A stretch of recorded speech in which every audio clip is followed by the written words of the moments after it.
नास्ति उद्यम समो बंधु कृत्वा यम नावसीदति। अर्थात उद्यम मीन्स मेहनत, मेहनत से बड़ा हमारा कोई भी मित्र नहीं होता है और आलस से बड़ा हमारा कोई भी शत्रु नहीं होता है।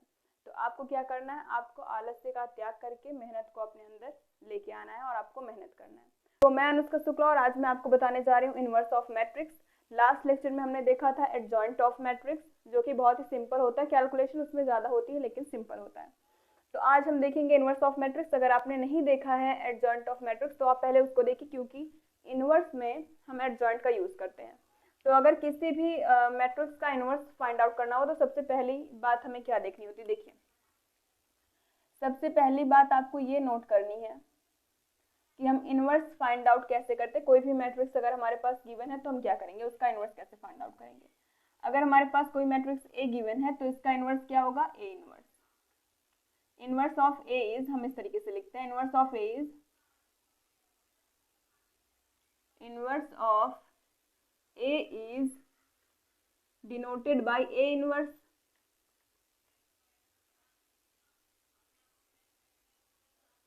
ए इनवर्स, और ए इनवर्स का फॉर्मूला क्या होता है, ए इनवर्स का फॉर्मूला होता है कि 1 upon determinant of A into adjoint of A. Adjoint मैंने आपको बता रखा है, अगर आपने नहीं देखा मेरे वीडियोस में, आपने कहीं से भी अगर देख रखा है तो आपके लिए ठीक है, और अगर नहीं देखा तो आप मेरी प्लेलिस्ट में जाके एडजॉइंट ऑफ ए, मैंने उस पर पूरा एक लेक्चर बना रखा है तो आप उसको देख सकते हैं। तो determinant of A into adjoint of A, 1 upon determinant of A. तो इस तरीके से हम किसी को फाइंड आउट करते हैं, इस तरीके से हम फाइंड आउट करते हैं डिटर्मिनेंट को, सॉरी इनवर्स को, इनवर्स ऑफ मैट्रिक्स को। अब इसमें नोट करने वाली दो बातें हैं कि कौन कौन से मैट्रिसेस जो होंगे हमारे वो इन्वर्टिबल होंगे और कौन कौन से मैट्रिसेस हमारे इन्वर्टिबल नहीं होंगे, ये हमें इसमें चेकआउट करना है। तो पहला नोट पॉइंट क्या है, पहला नोट पॉइंट है हमारा, those matrix are invertible, those matrix are invertible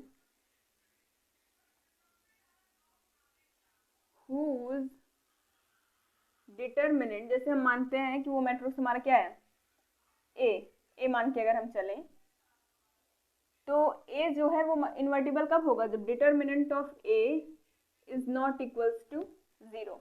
जब हमारे डिटर्मिनेंट की वैल्यू क्या हो, ए के डिटर्मिनेंट की वैल्यू 0 के इक्वल ना हो, तब वो हमारी इन्वर्टिबल होगी। और नॉन इन्वर्टिबल कब होगी, दूसरा पॉइंट हम क्या लिखेंगे, those matrices are non-invertible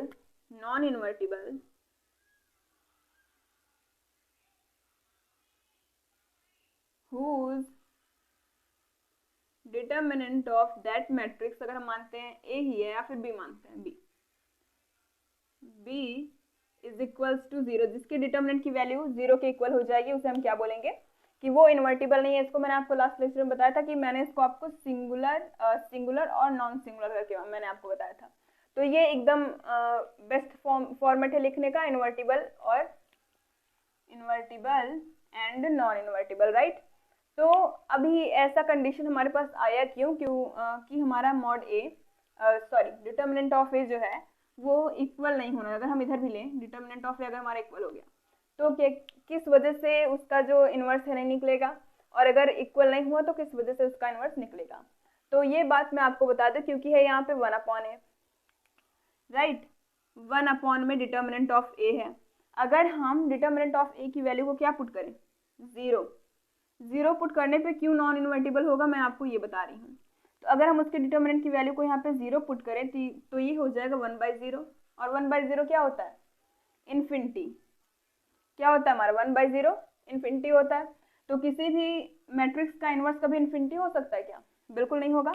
तो इस वजह से हमारा वही मैट्रिक्स इन्वर्टिबल होगा जिसके डिटर्मिनेंट की वैल्यू 0 के इक्वल ना हो, वो क्या होंगे, हमारे इन्वर्टिबल मैट्रिक्स होंगे। तो इस वजह से हम क्या कहते हैं, 1 अपॉन ए जो है हमारा 0 नहीं होगा, अगर हो जाएगा तो उसकी जो डिटर्मिनेंट की वैल्यू इन्फिनिटी आ जाएगी, इसलिए ये वाली कंडीशन जो है वो सेटिस्फाई नहीं करेगी, राइट। तो हमेशा डिटर्मिनेंट की वैल्यू नॉट इक्वल टू 0 होना चाहिए। तो आप इसको नोट डाउन करिए। अब देखिए जैसे हमारे पास ये 2x2 ऑर्डर का मैट्रिक्स गिवन है और हमसे बोला गया कि हमें इसका क्या फाइंड आउट करना है, इनवर्स फाइंड आउट करना है। तो हम करेंगे क्या, सबसे पहले हमें ये चेकआउट करना है क्या इसके डिटर्मिनेंट की वैल्यू 0 आती है या नहीं। अगर इसके डिटर्मिनेंट की वैल्यू 0 आएगी तब हम बोलेंगे कि ये जो मैट्रिक्स है ये इनवर्स के एबल नहीं है, इन्वर्टिबल नहीं है, राइट। तो चलिए पहले हम इसके, अगर हम मानते हैं ये ए है तो डिटर्मिनेंट ऑफ ए क्या हो जाएगा,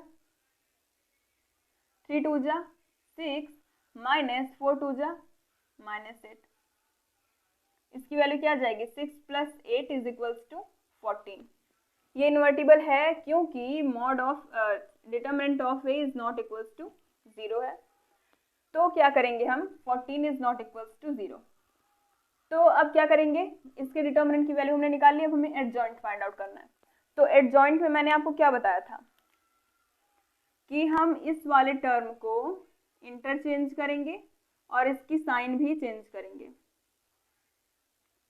साइन क्या करेंगे, चेंज। और जो हमारे पास ये वाला है इसको सिर्फ और सिर्फ हम क्या करेंगे, इंटरचेंज, इसमें कोई भी साइन को चेंज नहीं करेंगे। कब, जब हमें एडजॉइंट फाइंड आउट करना होगा। तो चलिए अब एडजॉइंट निकालते हैं। Adjoint of A, adjoint of A क्या हो जाएगा, इधर हमने किया 3 को 2 से करेंगे, 2 को 3 से, तो यहाँ पे आ गया 3, यहाँ पे आ गया 2। अब क्या करेंगे, 2 को 4 से, 4 को 2 से, तो -2 हो गया, यहाँ पे 4। अब ये तो हमने कर दिया, अब हमें क्या करना है, साइन चेंज। यहाँ पे प्लस है तो यहाँ पे माइनस, यहाँ पे माइनस है तो यहाँ पे प्लस, मतलब इसको इधर से रिमूव करते हैं। ये हो गया हमारा एडजॉइंट है। अब हमें क्या फाइंड आउट करना है, अब हमें फाइंड आउट करना है ए इनवर्स को। तो A inverse is equals to क्या हो जाएगा, 1/14। इधर हमारा आएगा एडजॉइंट ऑफ ए, मतलब 3 2 -4 एंड 2, 3 2 -4 2। तो इसको जब हम सॉल्व करेंगे, सॉल्व करें चाहे ऐसे ही रहने दे, या फिर डिवाइड में आएगा हमारा 3/14 -4/14 करेंगे तो 2/7 आएगा, -2/7। यहाँ पे आएगा 1/7 और यहाँ पे भी 1/7। ये किसकी वैल्यू आ गई, ये ए इनवर्स की वैल्यू आ गई, राइट। तो हमने कुछ नहीं किया, सिर्फ पहले डिटर्मिनेंट को चेक किया। अगर वो 0 के इक्वल होता तो हम पहले ही कह देते कि ये जो हमारा मैट्रिक्स है ये इन्वर्टिबल नहीं है। दूसरी चीज हमने एडजॉइंट निकाली। एडजॉइंट निकालने के बाद हमने क्या किया, ये वाले फॉर्मूले पे अप्लाई कर दिया और हमारा इनवर्स आ गया। तो आप इसको भी नोट डाउन करिए। देखिए अब नेक्स्ट क्वेश्चन हमारे पास 3x3 ऑर्डर के मैट्रिक्स का। इसमें भी हमें क्या करना है, इनवर्स फाइंड आउट करना है। तो सबसे पहले हम देखेंगे डिटर्मिनेंट की वैल्यू। अगर हमारी डिटर्मिनेंट की वैल्यू 0 होती है तो ये इन्वर्टिबल नहीं होगा, और अगर 0 नहीं होती है तब ये इन्वर्टिबल होगा। तो डिटर्मिनेंट ऑफ ए क्या हो जाएगा, 1 × 5 - 5 2 जा 10 -0, फिर -2 करेंगे तो यहाँ से 0 -0 0 आ गया, फिर +3 करेंगे यहाँ से तो 0 -0 0 हो गया। तो वैल्यू क्या आ जाएगी हमारी, 10 -0 + 0 0 ही आ गया, which is not equals to 0। तो ये इन्वर्टिबल है। अब हम इसके एडजॉइंट को निकालेंगे।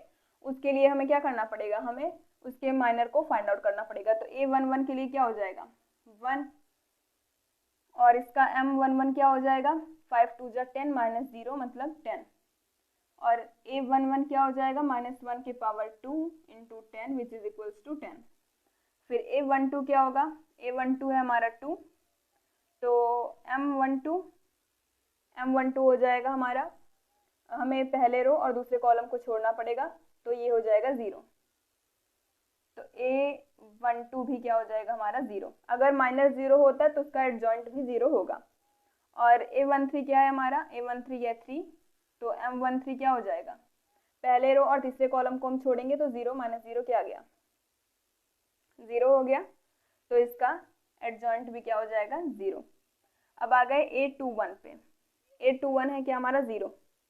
तो अगर हम इसका देखें तो दूसरे रो और पहले कॉलम को छोड़ेंगे तो 5 2 जा 10 माइनस क्या करना पड़ेगा हमें, 0, तो आएगा ये हमारा 0। इसका m13 क्या हो जाएगा, 10, और इसका एडजॉइंट होगा हमारा -1 का पावर 1 + 3 इंटू में 10 which is equals to 10।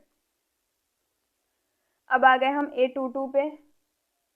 a22 है हमारा 2 और M22 क्या हो जाएगा, ये होगा दूसरे रो और दूसरे कॉलम को छोड़ेंगे हम, तो हमारे पास आएगा 5 माइनस 0 5।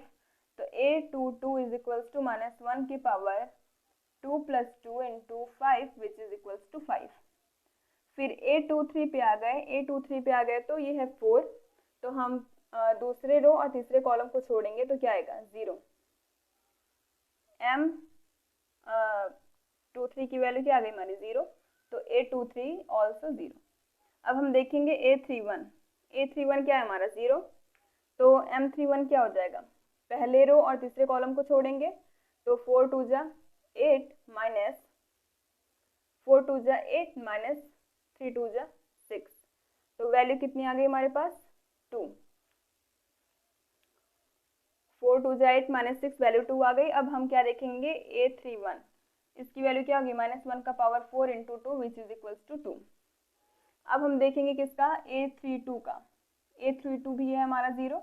अब हम इसमें तीसरे रो और दूसरे कॉलम को एलिमिनेट करेंगे तो क्या होगा 4 माइनस 3, इट मीन्स इसका M32 क्या हो जाएगा 4 4 1 जा 4 माइनस 0 4 हो गया, और A32 हो जाएगा इसका -1 की power 5 × 4 which is equals to -4।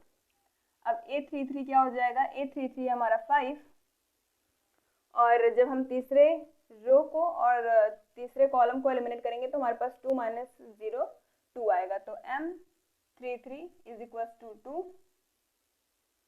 तो हमारा A33 क्या हो जाएगा -1 के power 6 × 2 which is equals to 2। तो हमें माइनर की वैल्यू नहीं चाहिए, हमें किसकी वैल्यू चाहिए एडजॉइंट की, तो हम एडजॉइंट की वैल्यूज को लिख लेंगे।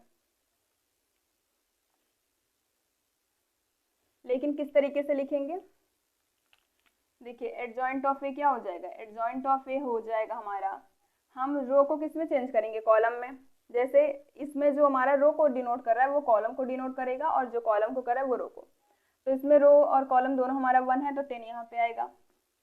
उसके बाद इसमें क्या है हमारा A12 मतलब 2 हमारा रो होगा और 1 कॉलम, तो ये किधर आएगा इधर, 3 कॉलम होगा 1 रो होगा, राइट, ये आ गया इधर 3 रो होगा हमारा और 1 कॉलम होगा। इसमें क्या हो जाएगा 10 है 1 3 मतलब A13 मतलब तीसरा रो होगा, और अब ये है A21 तो इस तरीके से वैल्यू आ जाएगी हमारी 10 5 2, फिर क्या आ गया यहाँ से 10 5 0, फिर -4 2 -4 और फिर 2 आ गया। तो अब A इनवर्स क्या हो जाएगा हमारा, हम 1/10 करेंगे इंटू 10 0 0 0 5 10 2 -4 × 2, राइट। यहाँ पे A21 था तो ये हो जाएगा 3, और यहाँ पे वैल्यू कितनी आएगी हमारी माइनस में 10, तो यहाँ पे आएगा हमारा -10 राइट। तो आप इसको नोट डाउन करिए।